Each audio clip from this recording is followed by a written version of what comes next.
Thanks very much. Hi, Nigel. Hi there.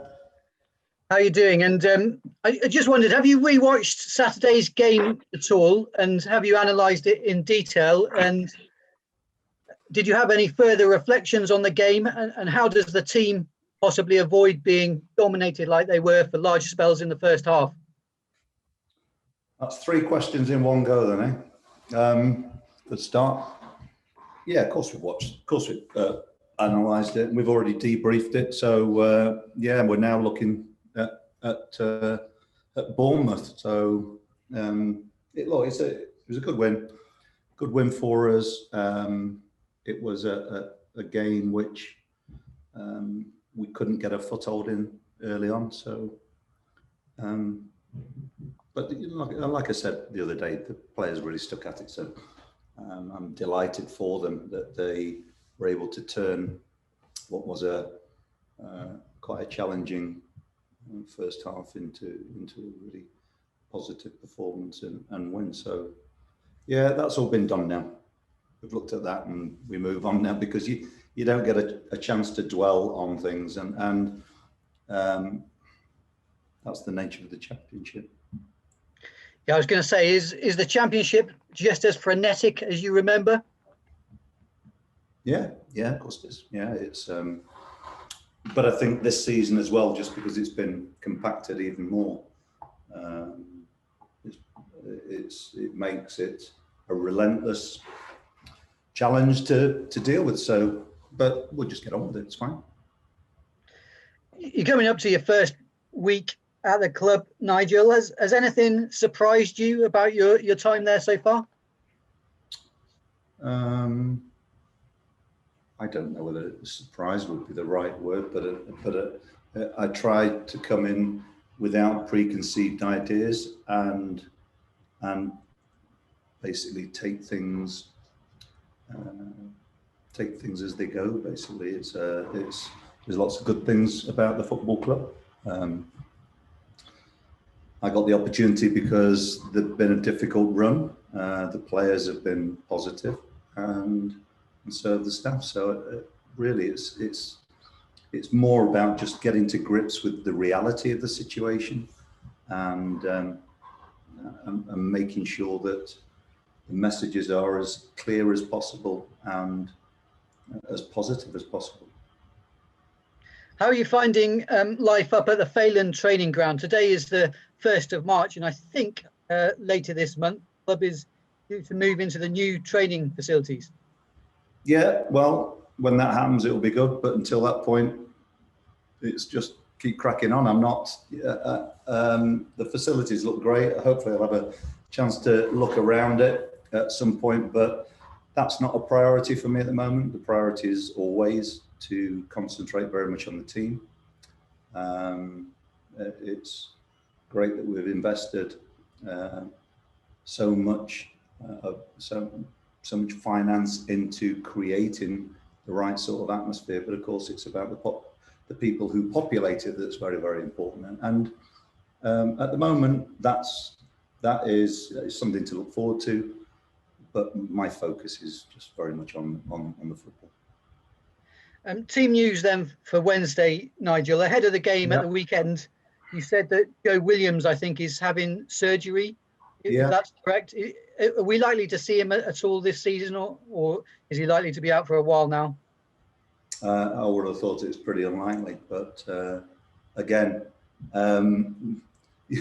you probably will get used to me not giving you a great deal of mileage on these types of questions, because the injury situation that we've got is gradually improving, but I have to invest as much time as I can on the reality of preparing the players who are available. That's not to say I don't spend time talking to the boys who are currently not available. We've had a number of players out on the field today who are making progress. So that's good. And the players who are available will have take precedence in terms of the amount of focus that I give them at the moment. But hopefully our injury situation will improve, and we'll have a number of them back before the end of the season. One of those, I think, is Andy Vyman, because he's posted something on social media. He's been a pretty important player for this football club. You might know him from your time at Derby, Nigel. That's a boost to have him out on the grass, isn't it? But I guess he's a bit away from actually joining in full pace. I do know him. Yeah, he's a very positive person, positive character. Brings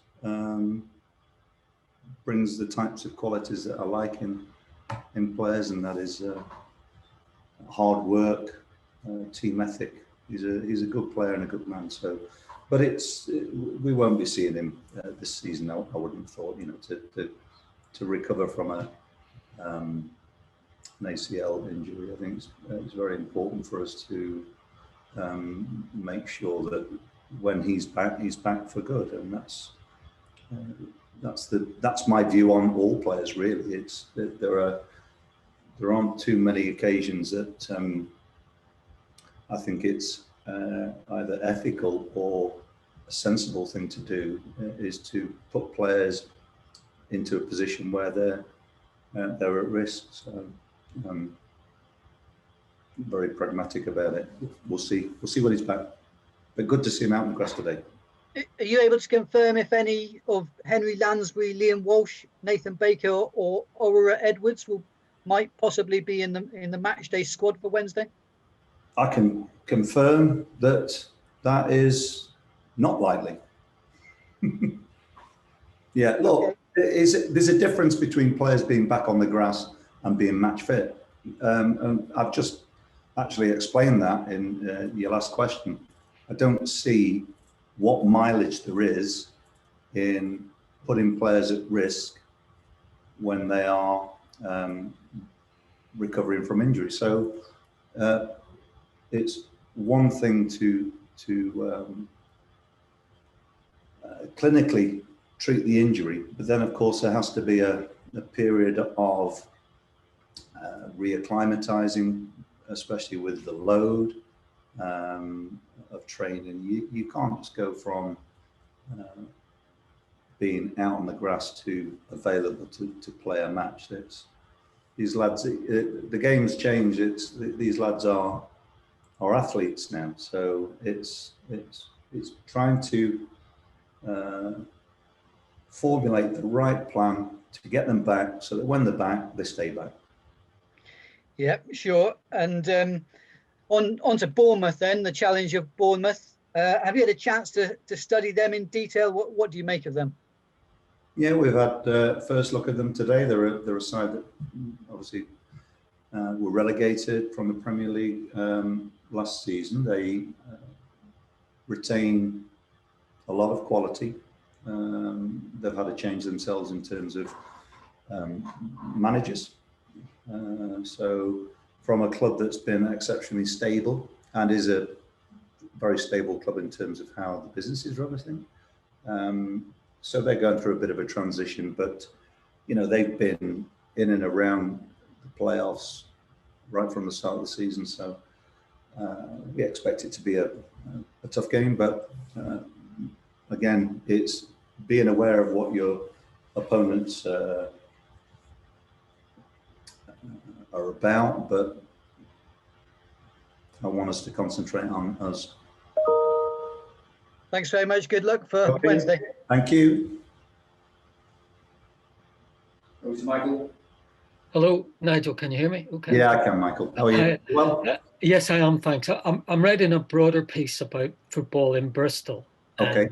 And so it comes across both clubs. And I know you didn't really like the use of the word potential last week when you were speaking, but unfortunately, the P word has to come up again. Yeah.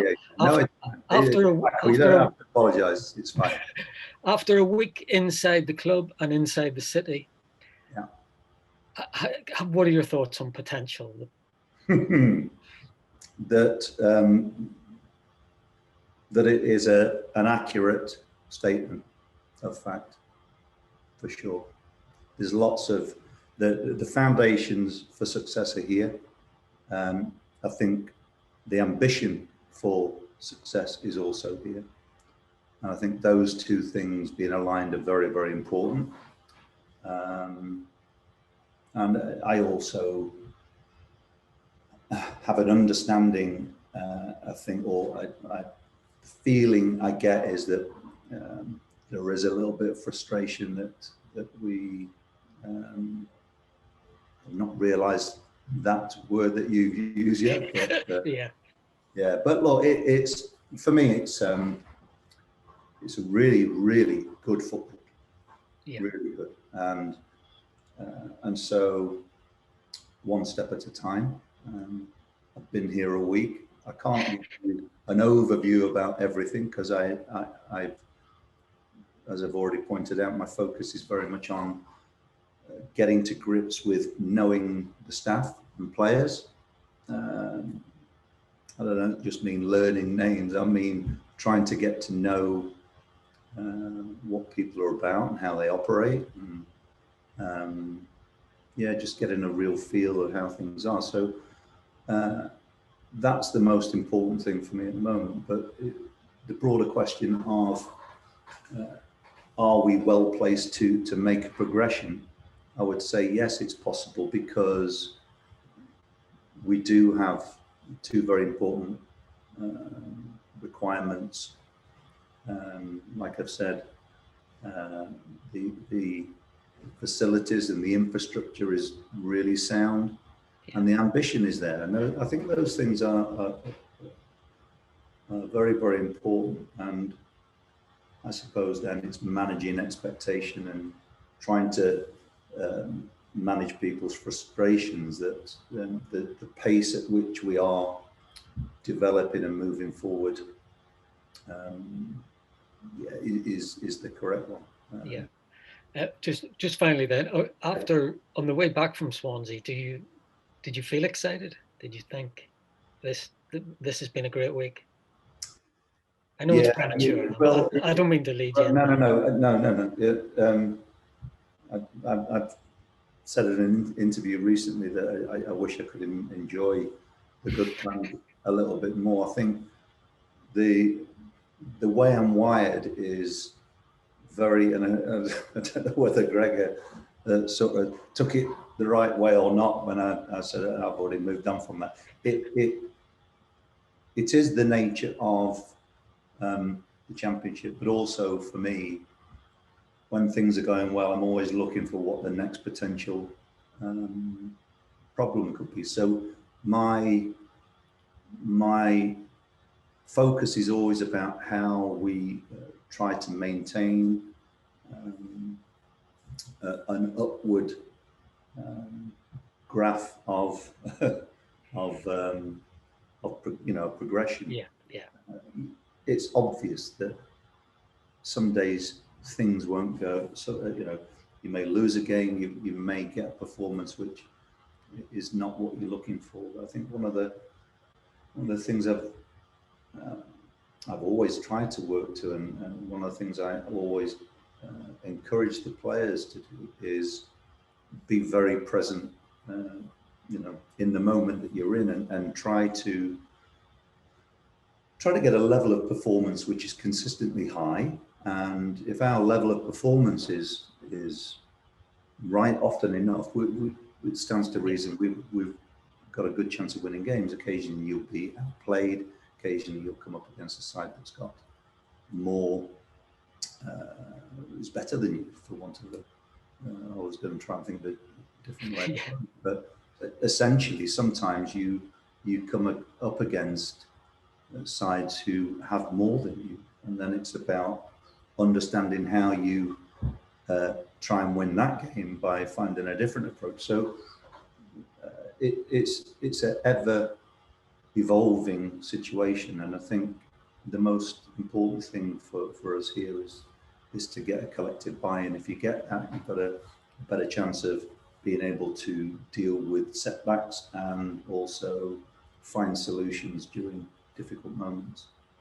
Thank you. Thanks a lot. Good luck. Yeah. Cheers. Pleasure. Hi, me again. You again, it is. How are you? I've missed you. Yeah, I bet. We had some Come fun on. at Watford. Hey? We had some fun with our jousting at Watford. Yeah, okay. Yeah, we did, to be fair. It's good to see you fitting well. I'm and all that's, right. that's my first question. After what you've been through, how good has the last week been? Yeah, I mean, I think one of the things I don't get tired of feeling pleasantly surprised to realize how much I miss football. You know, and that's not to say I don't enjoy time away. You know, I try and make the most of the situations. I wouldn't suggest that I like leaving a job and then not being able to get a job for a while. So I wasn't well enough to work anyway through really late August, September, October. So it's been a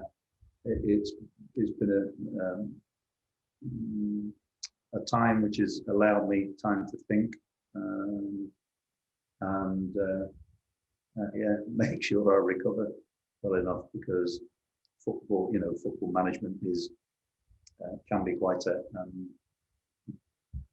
draining sort of existence. It can be it can put you under stresses that you possibly at the time don't realize. So yeah, very important to be physically and mentally fit enough to do the job.